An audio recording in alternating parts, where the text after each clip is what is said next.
This is your ultimate stop for everything sports. The Golden State Media Concepts Sports Podcast. Should I say more? From the NFL, MLB, the NBA to MMA, it's all in here. The Golden State Media Concepts Sports Podcast. Listen now.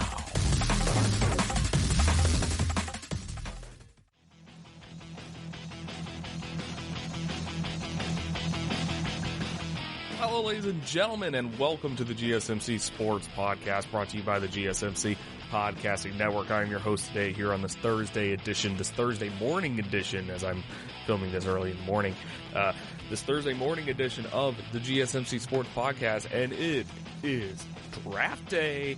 It is the NFL draft today, and after 40 days, 40 nights, without any sporting events at all, we are now here.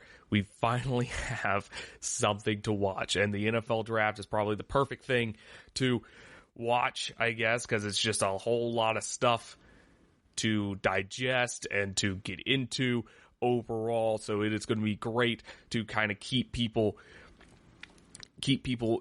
you know, in line, I suppose, because now we can just do endless analysis and stuff like that on each and every team. There's 32 NFL teams. Not a lot of people know that. There's 32 NFL teams, and I'm excited to delve into each one and grade their draft, which that might be our new topic number 6 at the end of every show, except for Tuesdays for the next few weeks. So anyways, here's what we're talking about today, or at least what we have today. We have the NFL draft, which I'll get into here in a little bit. We'll talk about Gronk's return. We'll talk about the Red Sox investigation. Phil, Tiger, Peyton, Brady, they are doing a golf challenge on TNT, I believe. And then, and then the other two are kind of up in the air right now. I'm just kind of going with the flow right now because that's pretty much all the big news coming out of sports right now. So, the NFL draft. Let's talk about it. I mean, there's so much speculation about how the virtual draft is going to go because a lot of GMs, a lot of higher ups for these NFL teams are very worried about how the NFL draft is going to go because it's all virtual this year, which if you didn't know that, it's all virtual. So it is virtual, and people are worried about the virtuality of the NFL draft because there are a lot of issues that can come out of it being virtual. So, if you indulge me. So, of course, there's connection issues. I was watching ESPN Sports Center the other day. They were talking to Diana Rossini, and they were talking about, I was like, they're going to be in communication issues. And then ESPN themselves had communications issues. So there is a lot of issues that could happen there, but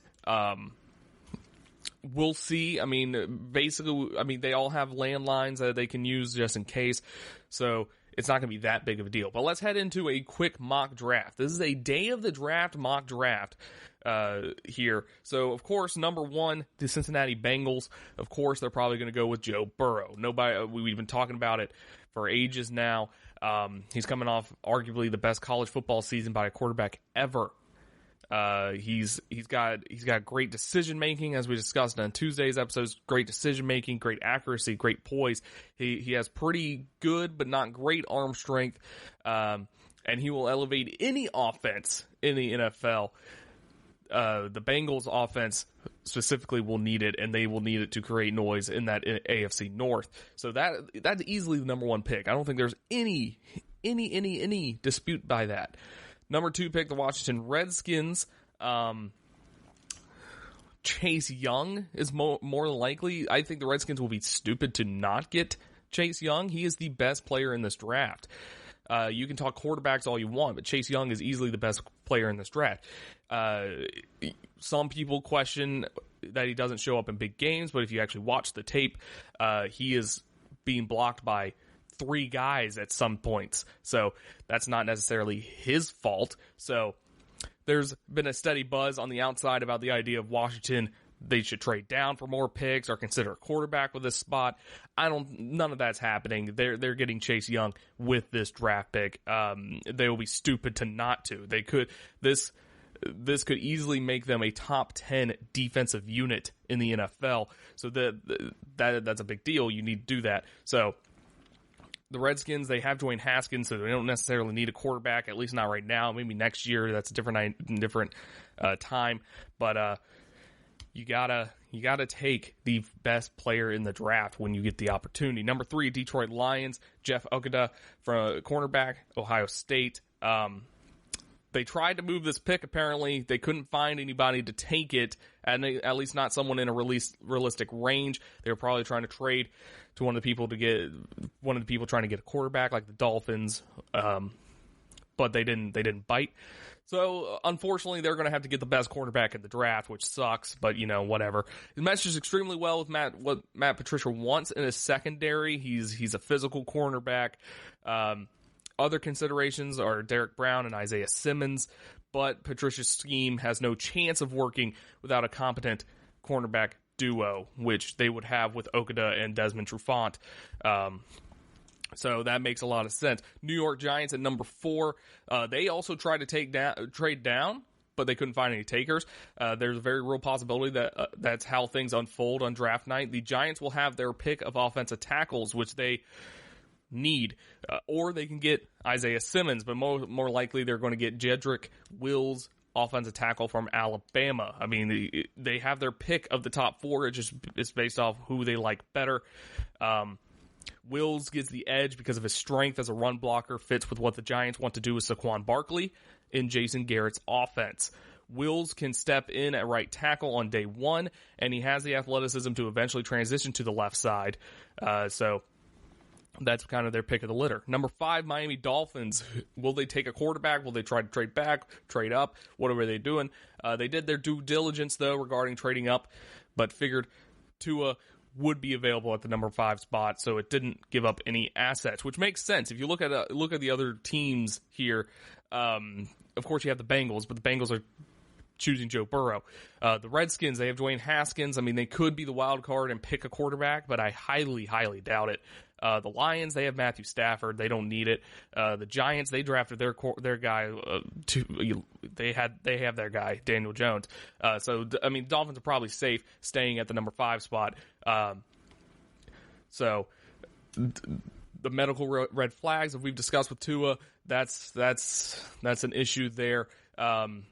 Drafting, they could draft another quarterback, but having Ryan Fitzpatrick means Miami can bring Tua in along slowly. Eventually, however, Miami must get a right tackle to protect Tua's blind side. So there you have that. Number 6, the Los Angeles Chargers, who is the other team that needs a quarterback. They currently have Tyrod Taylor. They need a long-term plan at quarterback. Tyrod Taylor is not a long-term plan at quarterback. He's a solid quarterback in my opinion, but he's not the long-term guy for quarterback. So they have an opportunity to bring in a very talented quarterback on a rookie deal, and they won't pass it up. Herbert, he's mobile, he's athletic, he's got a big arm, fits well with the revamped offensive philosophy of Anthony Lynn.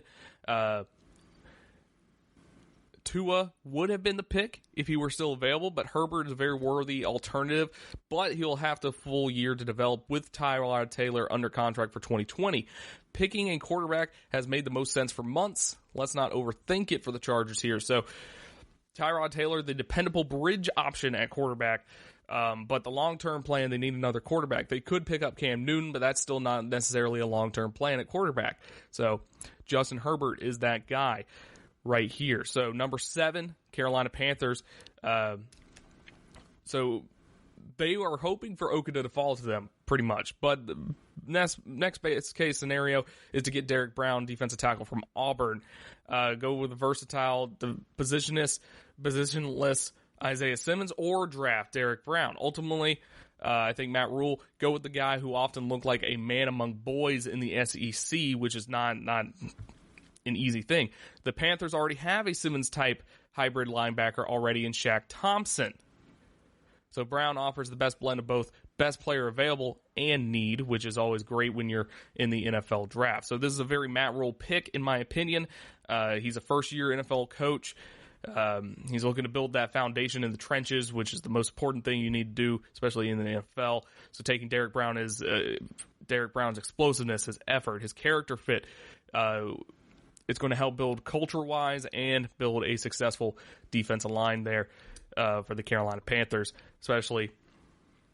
And they're going to need to get a lot of young guys, especially since they're paying Christian McCaffrey all that money. They're not going to have a lot of cap space coming up here. So we're going to do one more, and then we're going to continue this on the next segment, because why not? It's an NFL draft, baby. We're going to go through the whole first round on this show. I don't care how many segments it takes. So I got nothing better to talk about. Number 8, the Arizona Cardinals, Isaiah Simmons, linebacker, Clemson. The Cardinals, they need a right tackle more than they need a hybrid defensive player like Simmons, but they can't pass up on the value. Vance Joseph, he can move Simmons all over the board, playing him an inside linebacker, safety, even rush linebacker. This would fortify a defense that already landed 3 starters in free agency in Jordan Phillips, Devin Kennard, and Devontae Campbell. They'll be tempted to go with Tristan Wirfs, the Iowa tackle, but they'll go with their draft board and tank Isaiah Simmons, which makes, I think they should go for the offensive tackle, but Simmons is definitely going to be the best player on the board when they're up. So we'll see how that goes. When we return, we'll continue with this mock draft. So stay tuned.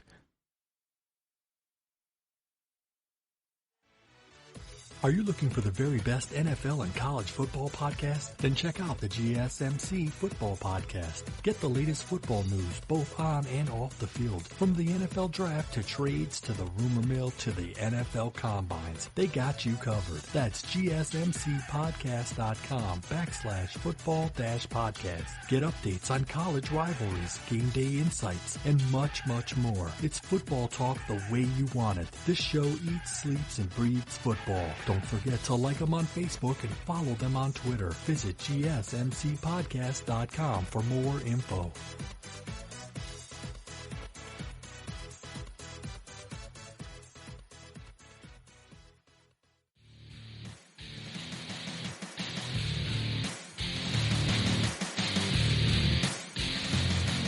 So we are back, and we're going to continue. We're on pick number 9 here of this mock draft.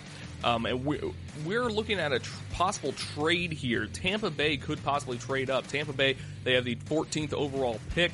They could trade up to draft a tackle, Andrew Thomas, offensive tackle from Georgia. They could trade up, or they could wait to see who falls to them at pick 14, or they could trade up and kind of curb the Browns or the Jets, who each are probably both looking for tackles as well, move up to number 9 and get the tackle that they want. So they could pick up Andrew Thomas. He's a little more immediately ready to step in as a starter. He has experience starting both right and left tackle. And he could help long-term as well. And the priority is protecting Tom Brady, and this is a huge step in doing that. So the Jaguars, they have 12 picks in this class, so they're not necessarily worried about draft picks, and they're also not looking for an offensive tackle. So this makes complete sense for the Jaguars to get an extra pick, a third-round selection, according to this mock draft. So good for them. Number 10 is another trade. So the Dolphins will trade up from 18 to 10, giving the Browns a second-round pick and a fifth-round pick. So Miami, of course, wants to protect Tua's blind side, and that's the logic behind this trade. Dolphins to solve 2 offensive line problems here because they can move right tackle Jesse Davis to right guard, his better position, while sliding Wirfs. They're getting Tristan Wirfs, by the way. Wirfs to start at right tackle. Even if Tua doesn't start this year, Miami still solidifies an offensive line. So the Browns trading back would be a not surprising move for the draft. And for the Dolphins, they get their quarterback with Tua at number 5 overall, and then they get a player who can protect him. Wirfs has the talent to play multiple positions up front. The trade was costly. This trade would be costly, but this is why you build up your draft capital to be aggressive and go after the best talent to improve your roster. So this would be a great play for Miami overall. Number 11, New York Jets will get Mekhi Becton, offensive line from Louisville. They could get a receiver with Jerry Jeudy or CeeDee Lamb. Those will tempt the Jets and Joe Douglas. After letting Robbie Anderson walk in free agency, they need a number one receiver for Sam Darnold, and those are the top two receivers available. But it doesn't matter who lines up outside if Darnold doesn't have time to get them the ball. This draft is deep enough at receiver where New York can wait until the second round and still get a number one guy. You can't say that same thing about offensive tackles. I mean, we had two teams in this mock draft alone trade up to get offensive linemen. So the demand is there. I mean, the supply is very low, but the demand is there. So the Jets, they have to get a offensive lineman here because they're not going to get one later in the draft. So if they develop him like they hope, the Jets won't have to worry about Darnold's blind side for the next 10 to 12 years, which would be great, especially if you have a franchise quarterback like Sam Darnold.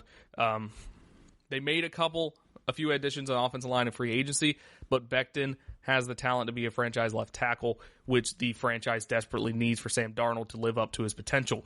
It will be tempting to add a fun toy for Darnold like Jerry Jeudy or CeeDee Lamb, but the depth of a receiver class stretches while the depth of the offensive tackles nosedives after this. Move on to number 12, the Las Vegas Raiders. That's going to take a long time for me to get used to saying, first off. So the Las Vegas Raiders, C.J. Henderson, cornerback out of Florida. It was tough to decide between Jerry Jeudy, CeeDee Lamb, Henry Ruggs, so the Raiders were able to postpone that decision and instead address their need at cornerback. Henderson is a clear number 2 corner on the board, and there's a huge drop-off to number 3. He's a 6'1", fast, experienced in press man coverage, and has great hips, makeup speed. Tackling needs work, but he's not allergic. And if it wasn't a small issue, he would be gone long by number 12. Many believe this would be the spot where the Raiders would get a receiver, but they definitely need a corner. The Eli Apple signing fell through for the Raiders there. So Henderson, he's going to be drafted in the top 15, although he could be a better tackler or a better playmaker, but he's a fantastic athlete, and the Raiders need that corner. And like I just said, it's a huge drop-off from 2 to 3 in the corner department. So it's not a corner-heavy draft. It's a wide receiver-heavy draft. You can wait on receivers. You can't wait on corners or offensive linemen. So number 13, San Francisco 49ers, Javon Kinlaw, defensive tackle, South Carolina. 49ers might wrestle between picking a receiver or a defensive lineman here. The reason to go with Kinlaw, there are a few good receivers in this draft. There are far more good receivers in this draft than good defensive tackles. Kinlaw will immediately slide into the opening created when the 49ers traded DeForest Buckner to the Colts. On passing downs, the 49ers would continue to have 4 first-rounders on the field with Nick Bosa, Kinlaw, Arik Armstead, and D. Ford. That's a nasty defensive line. So they're solidifying this insane defensive line here just to make their defense even better for the 49ers. Maybe a defense good enough to stop Patrick Mahomes. Who knows?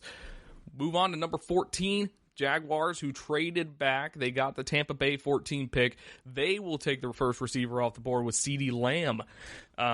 So Derek Brown, who was already gone at number 9, the Jaguars would trade that pick to the Bucs for this number 14 selection and a third rounder. That's the logic behind that trade. So this gives the Jaguars an extra pick relatively early after they originally had a big gap between pick 73 and 116. As for this pick, the Jaguars were hoping Kinlaw would have fallen further after the trade to acquire another pick. But at least Lamb and Alabama's Jerry Jeudy were still on the board, and that was too good to pass up on such a potential long-term wide receiver talent. The Jaguars go with Lamb and compare him with DJ Chark. And in the immediate future, it gives Gardner Minshew a 2021 pick like Trevor Lawrence, or they can give Gardner Minshew or a 2021 pick like Trevor Lawrence or Justin Fields, 2 high-caliber receivers to play with. Trading down helps the Jaguars obtain one more pick relatively early in the draft to address other key needs that they need. So 0 receivers in the top 13 picks of this draft would be a surprise, but it kind of makes sense if you look at what this mock draft is doing. I mean, people are trading up for those offensive tackles, and they need those offensive tackles, but now it's about to be a wide receiver spree for the rest of the draft. Number 15, Denver Broncos, they get Jerry Jeudy, wide receiver, Alabama. John Elway would try to move up. People are speculating John Elway will move up to the first round. In the first round, he decided, but in this one, he's deciding to save his draft capital and stand put. And he's still got his way. Elway has dedicated this offseason to building an offense around Drew Lock, and now the kid gets one of the most polished receivers to come out of college football in years, one whose route running ability and ability to separate and make him a friendly target for young quarterbacks.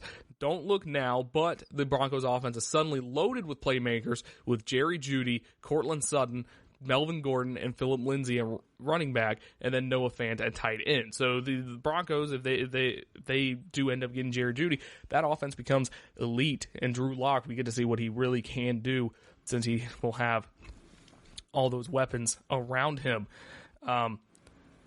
But there is always a good chance John Elway move up. I think we discussed it when we did the who will make a splash in the round of the NFL draft. We discussed it. John Elway likes to trade up. So John Elway could still trade up, get his guy, but if Jerry Jeudy falls to number 15, then that works out perfectly for everyone involved. Number 16, the Atlanta Falcons, they'll take K'Lavon Chaisson, edge from LSU. So first part of addressing Atlanta's pass rush this offseason was to sign Dante Fowler, who posted 11.5 sacks a year ago for the Rams. The next part is to ensure they have another capable pass rush presence for the future on the other side of the defense. With Takk McKinley entering the fourth year of his rookie deal and the team presumably not picking up his fifth-year option, Atlanta, in this mock draft, decides to add another pass rush presence in Chaisson. Checks all the boxes for what Dan Quinn likes in a pass rusher. He's fast, athletic, bends well around the edge. While he recorded only 6.5 sacks this past season, his production in big games against Georgia and Oklahoma in particular stood out in a major way. Chaisson, if I'm saying that right, I'm not sure, possesses the kind of potential Quinn would love to add to his defense. So this pick likely comes down to a cornerback or a pass rusher for the Falcons. Clemson's corner A.J. Terrell could be in the mix, but it's hard to disagree with Chaisson, who has the speed and pass rush potential to be what Atlanta hoped Takk McKinley would be when they drafted him in the first round of the 2017 NFL Draft. Now, number 17, we got a trade. A potential trade here. The New England Patriots could trade up, trade with the Dallas Cowboys. So the Cowboys traded this pick to the Patriots in exchange for picks 23, 98, and 100. So the New England Patriots will select Henry Ruggs, wide receiver, with the 17th pick. Ushering in a new generation on offense, the Ruggs skill set could open a world of possibilities for Jared Stidham, who is accurate to all three levels and could really form an electric relationship with Ruggs, who will instantly become one of the fastest players in the NFL. Ruggs, he's a 12th ranked player on the board for this mock draft. Never imagined he'd be available at number 17, but once the Cowboys solicited trade requests, you pack 2 third-round compensatory picks to move up. That will sting a little Friday night, sure, but once Ruggs is gone, the remaining pool of players, in my opinion, would have been good picks anywhere between numbers 20 and 50. Rather than trading down and never getting a chance to take a swing, you move up for the Patriots there. So, Patriots take that. So, that is the end of the second segment. When we come back, we'll continue with this mock draft, as we are only on pick 18 when we come back.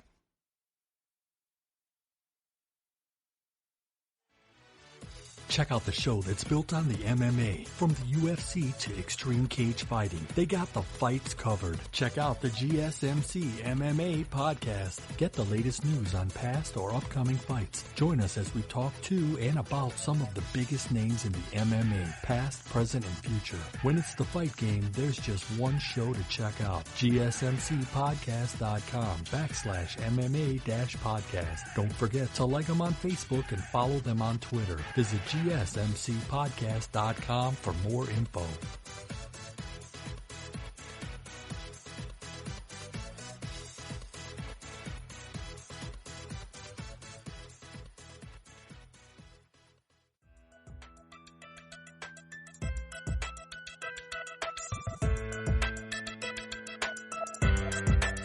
All right, we are back with part 3 of this NFL Draft Extravaganza mock draft.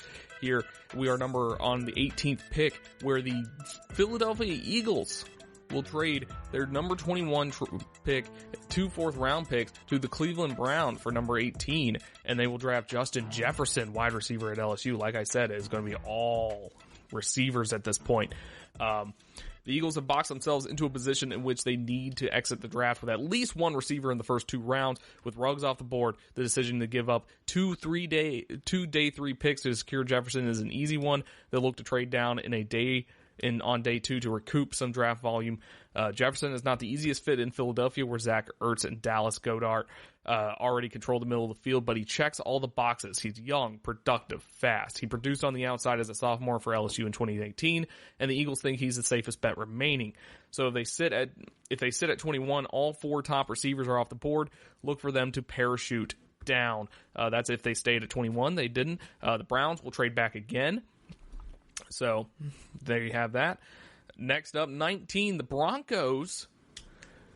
The Raiders trade this pick and a 5th-round selection to Denver for a 2nd and a 3rd-round pick, and the Broncos would get Trayvon Diggs, cornerback at Alabama. The no-fly zone is long gone, and its charter member Chris Harris is now a divisional rival.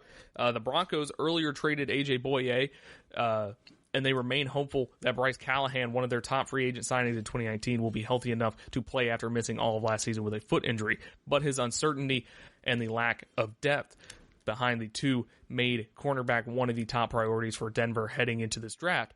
In Diggs, it gets a corner with a good size, great speed and athleticism, and the ball skills to become a menacing cover corner in Vic Fangio's defense. Giving up a 2nd-round pick and the first of 3 third-round picks may seem costly, but the Broncos now have 2 elite players at their top 2 positions of need, and they still have 2 more picks in the top 100 plus another 6 in the final 4 rounds.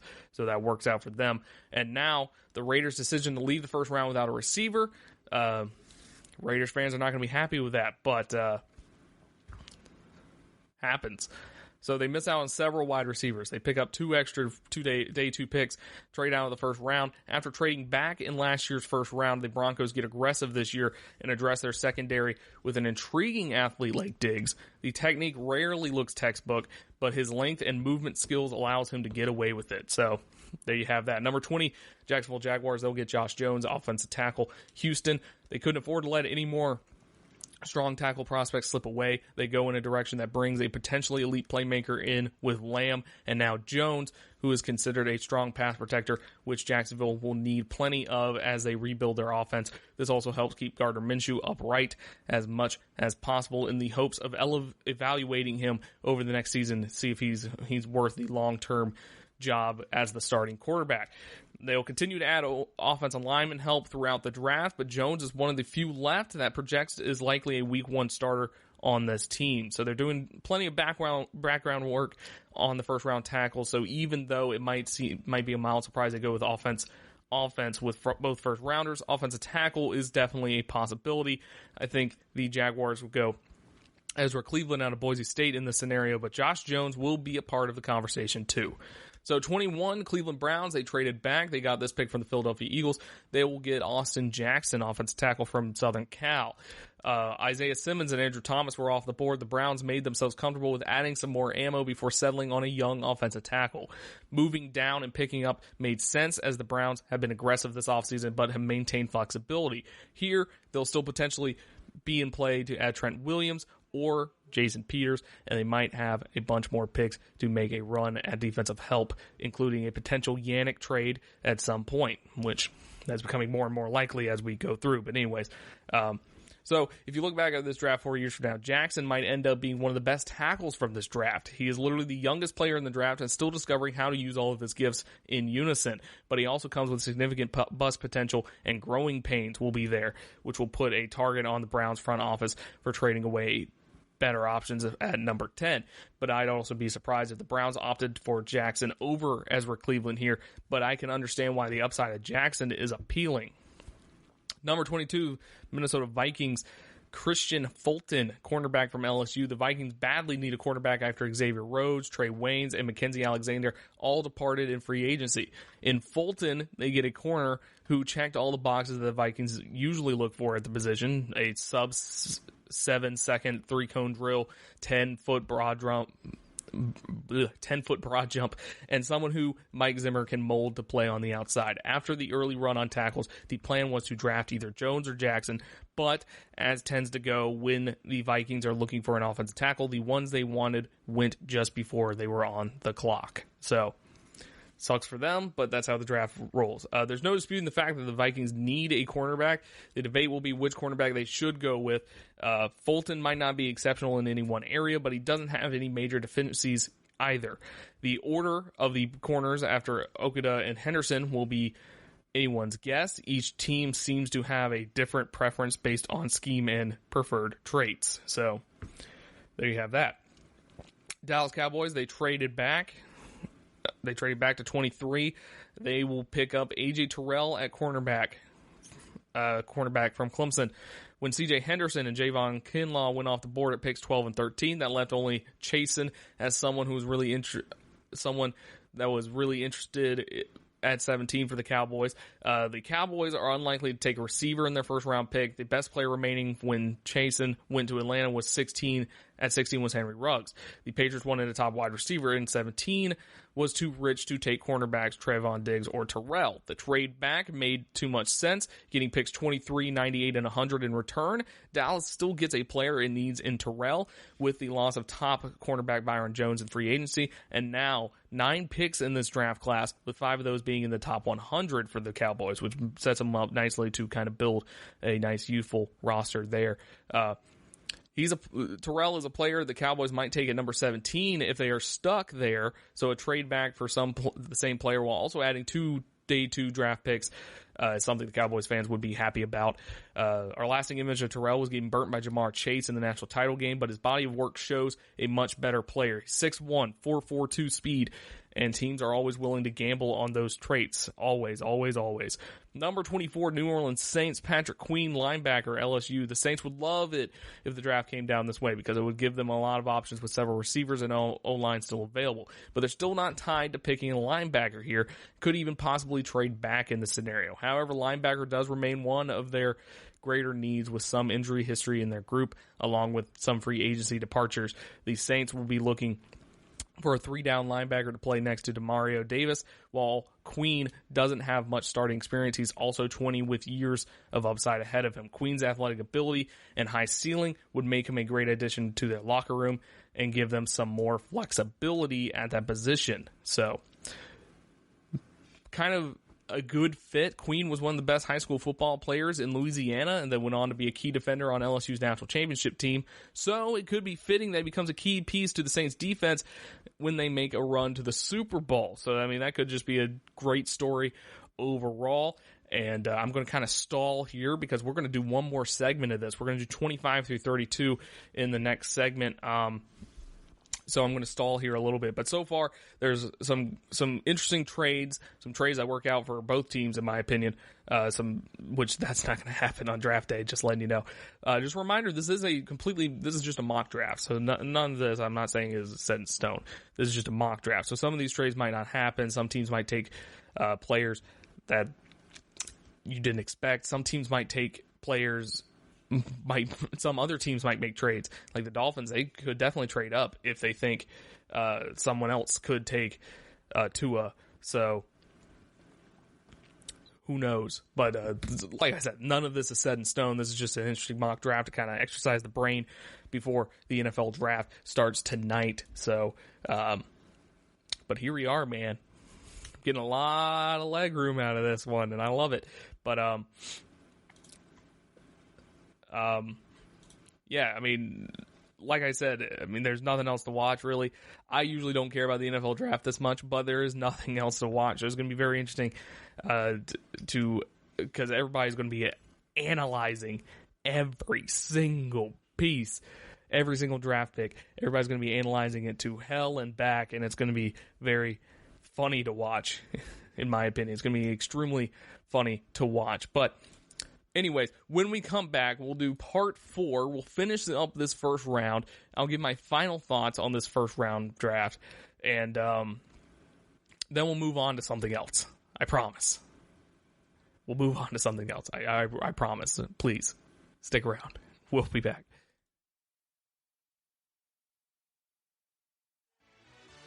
Are you looking for help for your fantasy football team? Check out the GSMC Fantasy Football Podcast. Get today's best advice on who to start, who to sit, even who you should draft. From sleeper picks to red hot lineups, they got it all covered for you. That's GSMCpodcast.com/fantasy-football-podcast. We'll cover traditional leagues, dynasty, PPR, even IDP leagues. When you need fantasy help, there's just one show to hit up. Don't forget to like them on Facebook and follow them on Twitter. Visit GSMCpodcast.com for more info.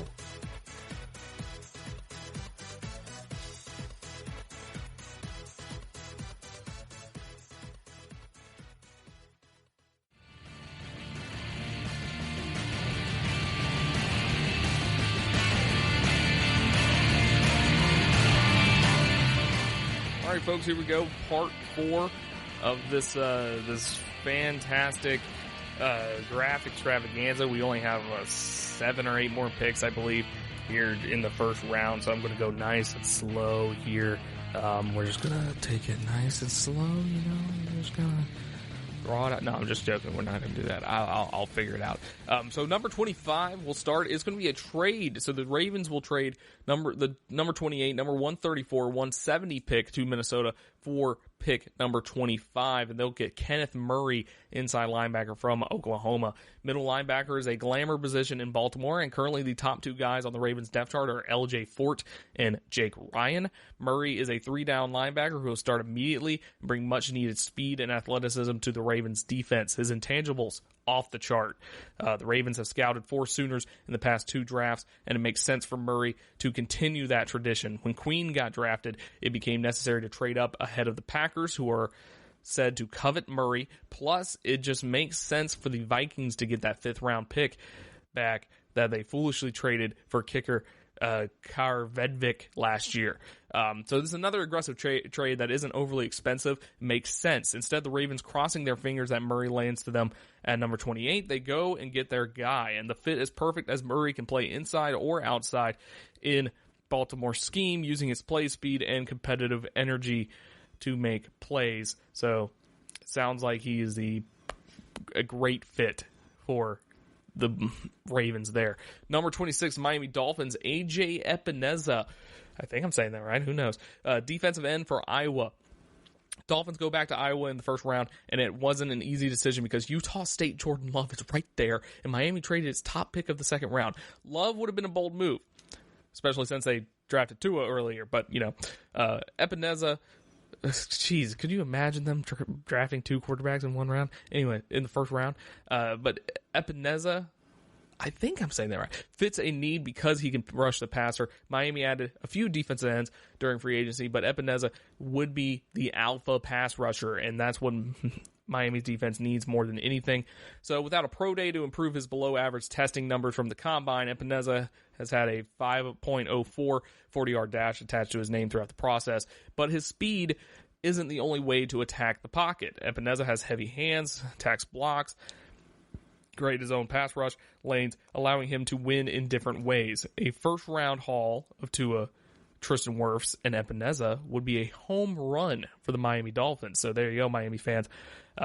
Number 27, we have a trade.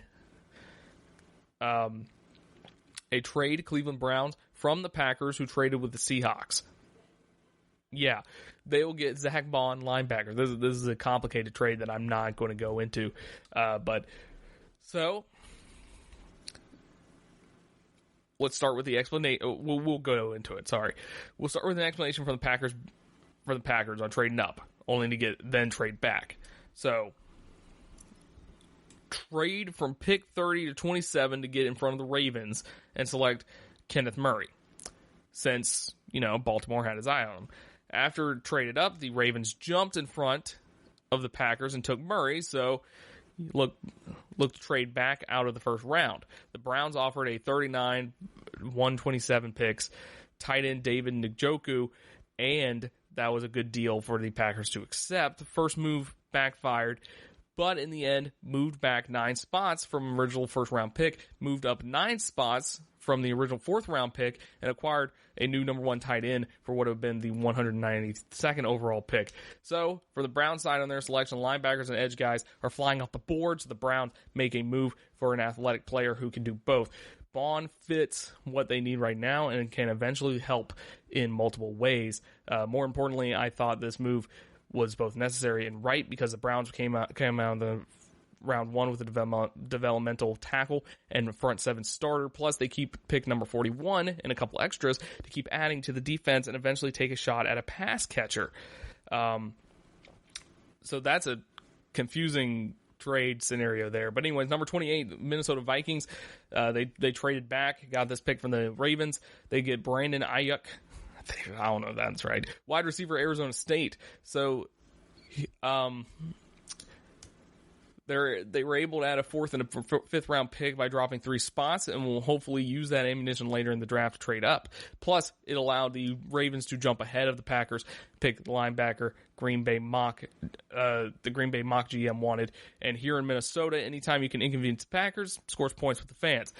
In Ayuk, the Vikings get the most explosive receiver outside the consensus top 3, and someone who should be able to add the kind of big play element the Vikings lost when they traded Stephon Diggs to Buffalo. No one will replace Diggs as a rookie, but bringing in Ayuk goes a long way in addressing the team's need at receiver. In the scenario, the Vikings pick probably comes down to 3 players: Ayuk, Denzel Mims, or Ezra Cleveland. I could make a case why each of the 3 should be the pick, including Ayuk, who's a big-time weapon vertically, and after the catch with his speed and length, he is the definition of a playmaker. Pick number 29, the Tennessee Titans, Jeff Gladney, cornerback from TCU.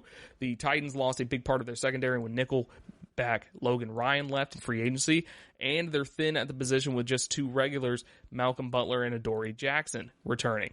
The 5'10", 191-pound Gladney will bring athleticism, speed, and some swagger to the cornerback spot for the Titans. He broke up 15 passes in each of the past 2 seasons and is an aggressive tackler in the run game as well. Gladney can play on the inside or outside, so he gives the Titans versatility at the position to boot. So this is the 6th cornerback of the first round. He's a bulldog at the position, and that type of play personality would fit Mike Vrabel's vision for the Titans defense, as long as they view him as reliable off the field. His inside-out versatility and ball production should be appealing to Tennessee. Number 30, we have a trade. Seahawks, who held this pick after swapping picks with the Packers on Monday night, now trade back again, this time taking themselves out of the first round entirely in exchange for the number 30 pick, and the Chargers give Seattle picks 37, 112, and 186. So this is the Chargers now at pick number 30, and they will pick Ezra Cleveland, offensive tackle for Boise State. So after quarterback, the Chargers' next biggest need is left tackle. So after taking Justin Herbert earlier in the draft, Ezra Cleveland is most likely not going to make it to pick 37, where the Chargers were slated to pick in the 2nd round. So they give up a 4th round pick and a 6th round pick to get back into the 1st and take the Boise State product, who is he's athletic, he's polished pass blocker. He would create the competition at left tackle the Chargers desperately require after they traded away Russell Okung this offseason.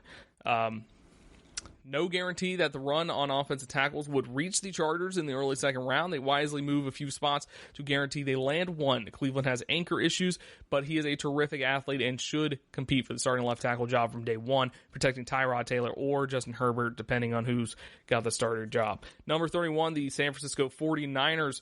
They will take Denzel Mims, wide receiver from Baylor. They were looking to draft Cleveland since it's time to start considering a succession plan for left tackle Joe Staley, who will be 36 this coming season. But since the Chargers took Cleveland, Mims, who fits 49ers coach Kyle Shanahan's desired physical profile at receiver, he's 6'3". He's 6'3", which is a bonus. Mims paired with the excellent 6.66 three-cone time at the NFL Combine, and his Baylor tape showcased ability to separate on short slant patterns are prevalent in Shanahan's offense. Adding an outside threat who can high-point footballs should also give the 49ers offense a new dimension beyond its current focus on short area quickness. So the Niners opted for a defensive line at number 13, will land a talented receiver at number 31, Mims, who needs to be more consistent with his route construction, but his length, speed, and playmaking skills make him a high ceiling target who could outplay this draft position. Mims, Samuel, Kittle could prove to be a dangerous group of pass catchers. Now, here we are, finally. Number 32, pick number 32. Kansas City Chiefs will trade this pick. The Texans will trade pick 40 and a 2021 fifth rounder for the 32nd pick in the draft, and they'll get Ross Blacklock, defensive tackle from TCU. Do you really think the Texans were going to sit out the first round? Given their lack of draft capital following the Laramie Tunsil trade, that might be the wise move, but it'd be unlike Bill O'Brien to go quiet, and the price to move up 8 spots was palatable, considering Houston has 2 2021 fourth rounders and gets to address arguably its biggest hole here. The Texans' pass rush was woeful last season, and after losing DJ Reader, the team desperately needs an impact interior lineman. And for Kansas City, the Chiefs, they're comfortable moving back and getting an additional future pick. The team's biggest need for the future are a linebacker or corner. Murray, Queen, Bond, Terrell, Gladney, Fulton, all off the board, make staying in the first round less advantageous. This deal allows the Chiefs to have 2 second-round picks, which was the case last season. A year ago, the team selected receiver Mecole Hardman and free safety Juan Thornhill. 2 players were impressive contributors as rookies. This year, the Chiefs could do the same, selecting receiver Laviska Shenault Jr. from Colorado with the 40th pick, and cornerback Bryce Hall from Virginia with the 63rd pick in the second round. So Bill O'Brien finds his way back into the first round here. Whether or not it's a good move or not, we'll see. But who knows with Bill O'Brien. But there you go. There's a 4-part mock draft for you. So I hope you stick with that. When we come back, we'll talk about Gronk returning. Why not? We'll stay in the NFL. And then after that, we'll talk about the Red Sox investigation. So we'll be right back with Gronk.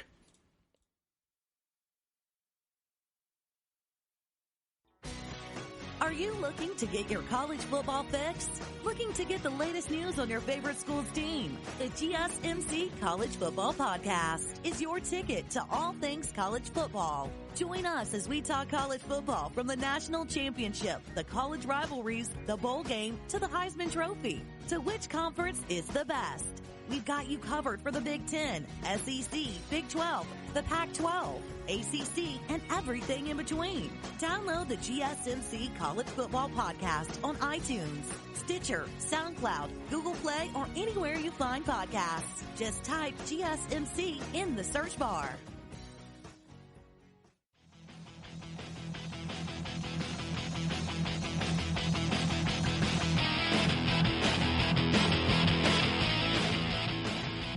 So, of course, on the week of the NFL draft, we have to have a surprising move happen. A surprising thing happen that's not draft-related at all. Well, I mean, it's a little draft-related. But Rob Gronkowski, who, by the way, is the WWE 24/7 champion currently. He is still the WWE 24/7 champion.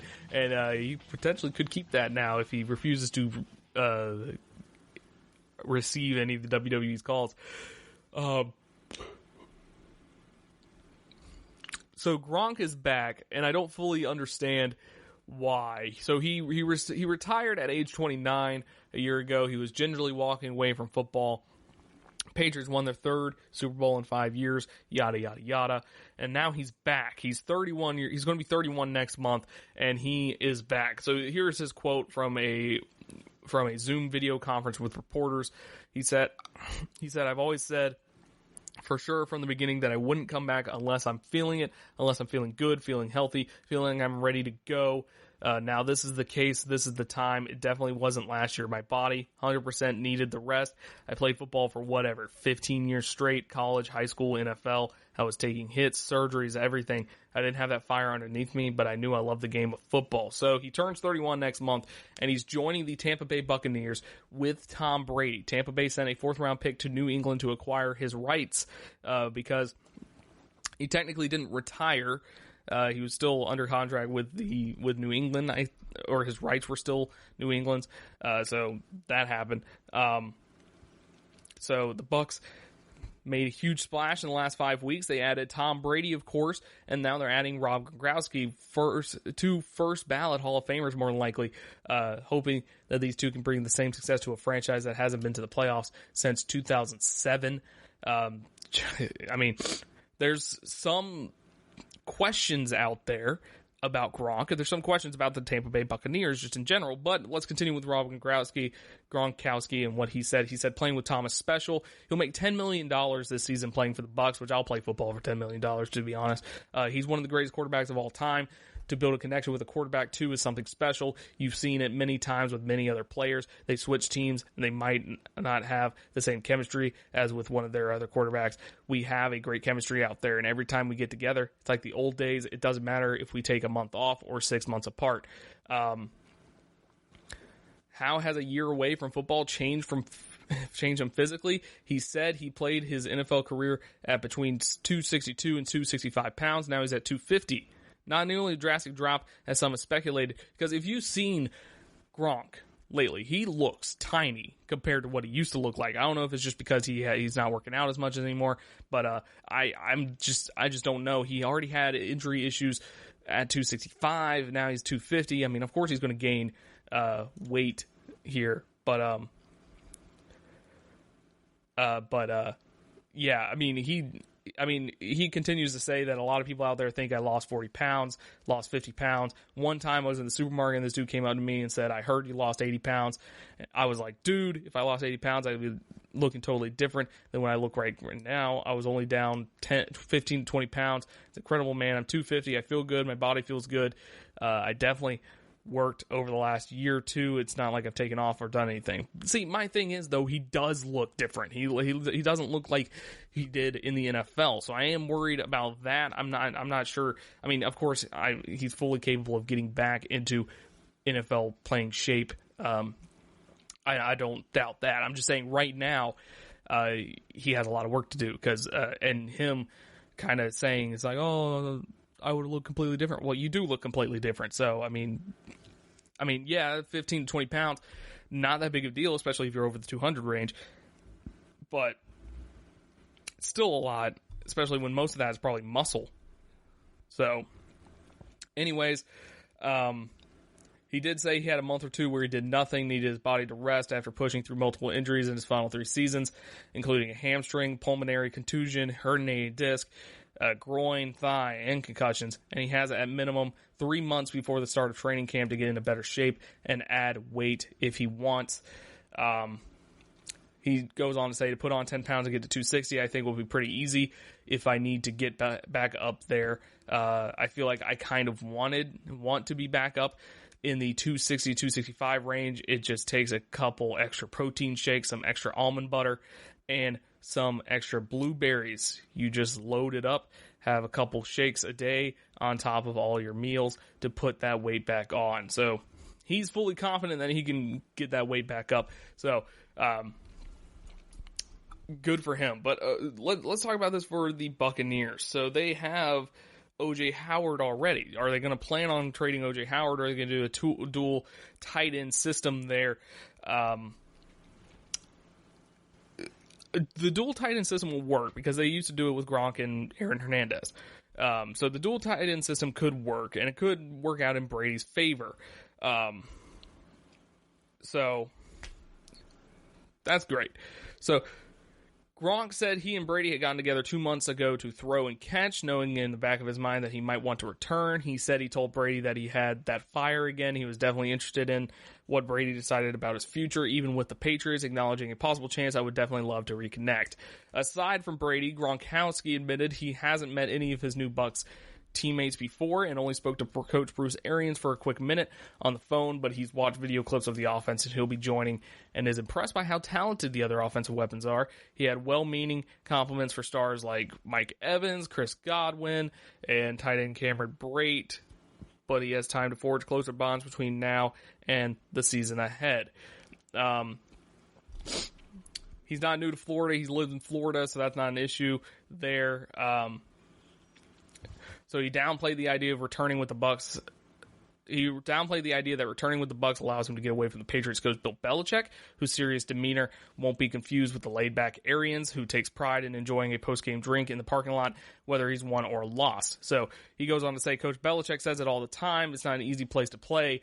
I'm very thankful for the time here that I had with New England Patriots. I learned so much from that organization, learned so much football from the best coach, hands down. That will not change in all of football, Coach Belichick. I'm not going to sit here and say it's an easy organization to play for. I've also never played for another organization. I haven't been down to Tampa yet, so I'm not even sure what to expect. New England is not the easiest place to play, but it gets you right, gets you mentally right, gets you physically right. I'm definitely going to take what I've learned and apply it to my daily life big time. So, like I mentioned before, the Bucs already have two solid tight ends on the roster in former first-round pick O.J. Howard and veteran Cameron Brate, who has 27 touchdown catches in the last 5 years, fourth amongst NFL tight ends. One of those could be traded, or the Bucs could move forward with the best tight end group in the NFL, which, with Tom Brady, best tight end group is probably the best route to go, but more than likely they're going to trade one of them. Gronk said the chance to rejoin Brady was the appetizer of the whole meal and got him hooked for playing for the Bucs. Things are going to have to change a little bit now. He said, I've got to start get football ready, get back in shape, which yes, he does. But all in all, it sounds like he is 100% healthy. It sounds like he is ready to play football again, which good for him. I mean, good for him. I'm just confused. I mean, I feel like something happened with the Patriots here. Why is Tom Brady leaving, and why has Gronk decided to come back after Tom Brady leaves the New England Patriots? I mean, Gronk said that he would be willing to play for the Patriots if Tom Brady stayed, but obviously there's something going on there. I don't know what's going on there, but something interesting is going on there for Tom Brady and Gronk to not play there, and I don't know what it is, but we'll never know. We'll never know, especially with the Patriots. So, especially with Tom Brady and Gronk, the Patriot way is instilled in them, and they're not going to talk bad about Bill Belichick or anything like that. But, anyways, anyway, it's interesting. It does give the Buccaneers the best tight end group in the whole NFL. They can trade one of those guys for an extra draft pick, maybe tonight. Who knows? Maybe. But they can do that, or they can just have three really good tight ends, which I don't know why you would need three really good tight ends, but, they do them. I mean, Tampa Bay. I mean, Bruce Arians. I believe in Bruce Arians. He's one of the best coaches in the league. So who knows? Just throw everything out. Just throw everything out. Who knows? But anyways, another hit to Boston, as I'm about to go talk about the Red Sox investigation, which actually is not that big of a hit to Boston, as it wasn't that big a deal. We'll discuss that when we come back, as the Red Sox report is done. But there's still plenty questions to go through when we come back. Check out the show built around the women of MMA. From the UFC, Invicta FC, Bellator, and one championship. We got the fights covered. It's the Golden State Media Concepts Women's MMA Podcast. The latest news of upcoming fights, discussions of previous matches. Join us as we talk to and about the biggest names in women's mixed martial arts. Past, present, and future. When it's the women's fight game, you know where to listen to. The Golden State Media Concepts Women's MMA Podcast.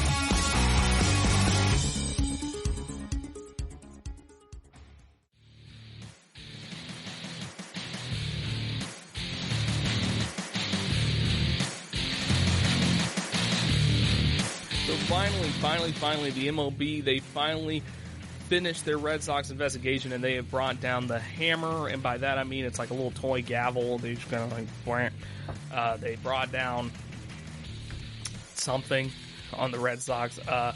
So, of course, you had the sign-stealing scandal with the Astros, which is all I could talk about in the early part of this year.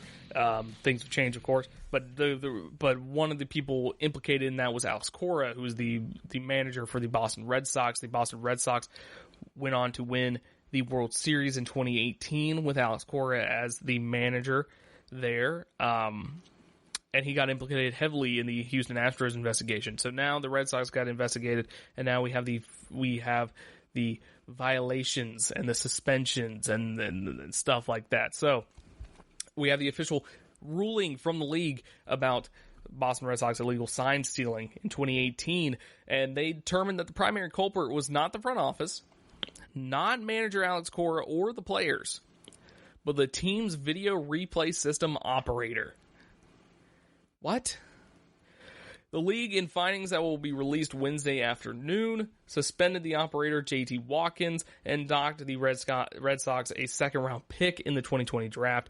It also suspended Cora through the conclusion of the 2020 postseason, but only for his conduct as Astros bench coach in 2017, not as the Red Sox manager in 2018, when the team won 108 games and the World Series. Following the January report from The Athletic, the Red Sox conduct,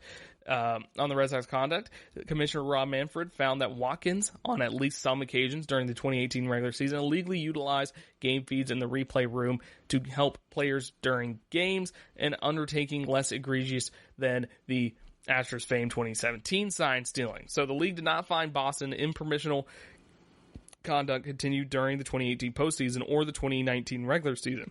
Manfred said the investigation included interviews with 65 witnesses, including 34 current and former Red Sox players, as well as reviews of tens of thousands of emails, text messages, video clips, and photographs. The league's Department of Investigations interviewed some witnesses multiple times, and Manfred said he personally met with several.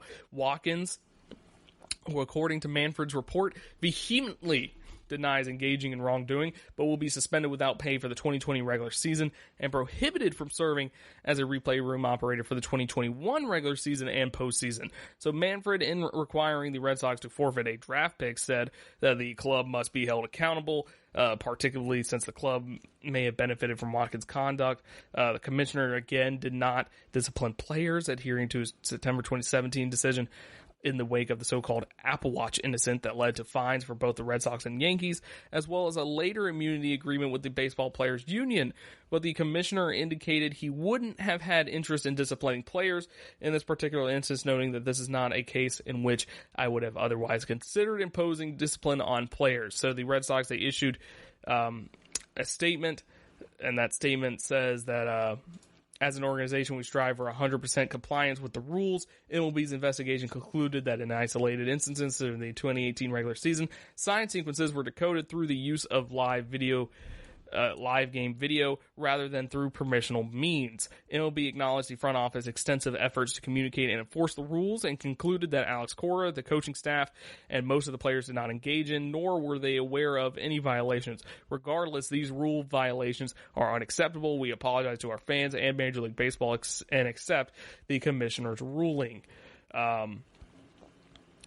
So it was in 2017, Manfred publicly said he would hold the general manager and manager responsible for any future sign stealing misconduct. He restated that position on January 13th in his report announcing his discipline for the Astros for illegal sign stealing. But with the Red Sox, the league essentially determined that Watkins acted as a rogue employee. Manfred absolved Cora and his coaches from responsibility and found the team's front office effectively communicated baseball sign stealing rules to non-player staff. Not all the players understood what constituted a violation. However, many players told my investigators that they were unaware that in-game sign decoding from the replay station had been prohibited in 2018 and 2019. The Red Sox and Cora said they agreed to mutual parting on January 14th, the day after Manfred found the Astros guilty of sign-stealing violations, saying they collectively decided that it would not be possible for Alex to effectively lead the club going forward.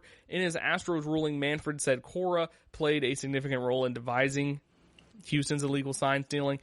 Manfred did not include discipline for Cora when he announced his penalties for the Astros in January. At that point, baseball's investigation of Red Sox was less than a week old, and Manfred said he would wait for its conclusion before determining Cora's punishment. So he goes on to say that I do not find that then manager Alex Cora and the Red Sox coaching staff, the Red Sox front office, and most players on the 2018 Red Sox knew or should have known that Watkins was utilizing in-game video to update the information that he had learned from his pregame analysis. Communication of these violations was episodic and isolated to Watkins and a limited number of Red Sox players only. As a result, the penalties baseball imposed on the Red Sox were far lighter than what the Astros received for violations that occurred during the 2017 regular season and their postseason run to the World Series title, as well as the 2018 regular season. So these penalties included the losses of 2 first-round picks, a second-round draft pick, a $5 million fine, and suspensions without pay for general manager Jeff Luhnow and manager A.J. Hinch for the Astros through the end of the 2020 World Series. Astros owner Jim Crane announced the dismissals of Luhnow and Hinch later that same day. So the league viewed the Red Sox conduct as far less severe, both in the way the front office attempted to comply with the rules, not wanting to commit a second offense on top of its violation of the Apple Watch incident, and in the way the team stole signs through the illegal use of electronics during games. The Red Sox form of communication was replay room to dugout, to base runner to hitter, a less direct and flagrant method than setting up a television monitor to more easily bang on trash cans pitch by pitch. Since the advent of instant replay challenges, every team has a designated staff member who mans the video replay station during the given game, home or on the road. That staff member typically has other duties, blah, blah, blah, blah, blah, blah. So during home games, Watkins was stationed in a room very close to the Red Sox dugout at Fenway Park, in the same small area where the batting cage is, and area with a lot of foot traffic of hitters coming in and out. He traveled with the team on the road as well. Prior to the start of the 2018 season, the Red Sox moved the replay station from a relatively remote upstairs area to a small room just outside the dugout, and also housed several stations for players to review clips of their past at-bats, known as the bat stations. Watkins was the sole Red Sox employee staffed in this replay room, but other staff and players trafficked in and out of the room to review the bats monitors, to speak to Watkins about his advanced research on various topics, and then this led to him decoding signs and stuff like that. So basically what I get from this is that basically baseball just wants this all to go away. You can really tell that they just want this all to go away, and it's kind of frustrating, not gonna lie, because two teams who have found to have cheated in one way or another, no matter how big or how small. Two teams have been found to have cheated. And both teams have won the World Series the years that they were allegedly cheating. And then both teams also got punished. But the only things that got punished were the GM, the manager, and a random employee. Players, front office, none of those guys got in trouble. None of those guys. So I feel like this puts out a bad message, because it pretty much says, hey, you can cheat. You can cheat if you want to. You know you want to. You can cheat. You can cheat. Worst thing that's going to happen is you're going to lose a draft pick. Oh no. Lost one of my 50 draft picks in the MLB draft. It's absurd.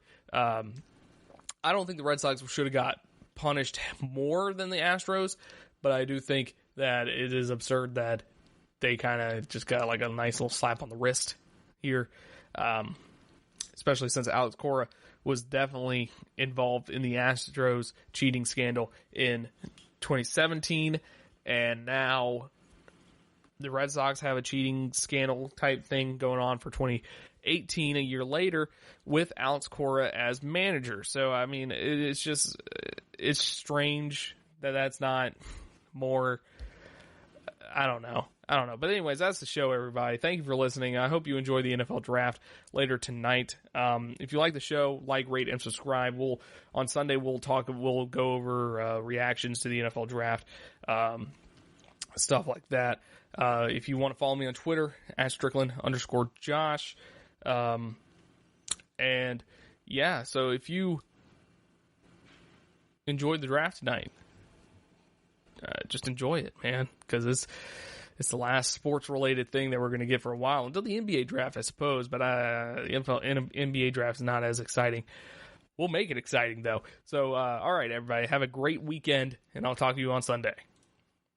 You've been listening to the Golden State Media Concepts Sports Podcast, part of the Golden State Media Concepts Podcast Network. You can find this show and others like it at www.gsmcpodcast.com. Download our podcast on iTunes, Stitcher, SoundCloud, and Google Play. Just type in GSMC to find all the shows from the Golden State Media Concepts Podcast Network. From movies to music, from sports to entertainment, and even weird news. You can also follow us on Twitter and on Facebook. Thank you, and we hope you have enjoyed today's program.